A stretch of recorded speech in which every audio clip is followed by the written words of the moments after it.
L'expression « je suis l'alpha et l'oméga » mentionnée plusieurs fois dans la Bible évoque l'idée de plénitude et de l'éternité, rappelant ainsi que toute existence est issue de l'existant.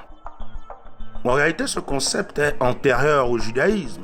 On trouve son origine en Afrique, dans les textes kémites de la période pharaonique. Parmi les nombreux documents qui l'attestent, il y a ce passage du livre de la sortie au jour, datant du XVIe siècle avant l'ère chrétienne.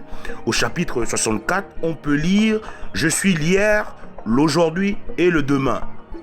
Mais aussi dans les textes des sarcophages dont voici un extrait, « Car je suis la totalité de ce qui est et ce qui n'est pas ».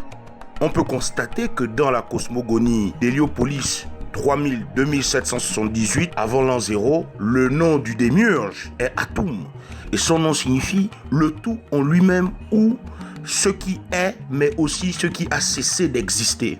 En d'autres termes, le commencement et la fin ou l'alpha et l'oméga.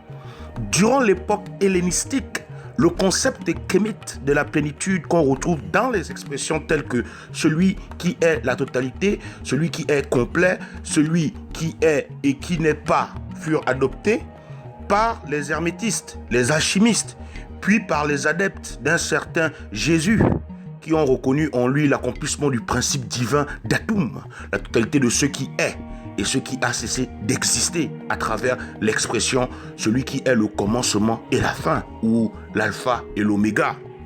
Voici le papyrus d'Ama Héroub datant de la 21e dynastie. Il s'agit d'une scène qui montre le processus de régénération de Ra sous l'égide du principe divin Hathor qui porte le Néla ou Néter entre ses cornes et l'élève au-dessus des deux lions qui symbolisent l'hier et demain du moment présent. Sur le même document, on voit Ra encerclé par l'Ouroboros, le serpent qui se mord la queue.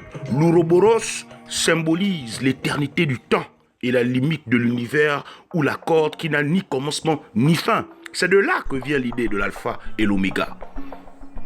Sur cette image, on peut facilement observer une médiocre copie chrétienne du concept kémite avec le chi-rho ou les deux premières lettres grecques du mot Christos ou Christ, encerclé et élevé au-dessus des deux lions qui symbolisent l'hier et demain du moment présent, pour en réalité dire que Jésus est l'alpha et l'oméga.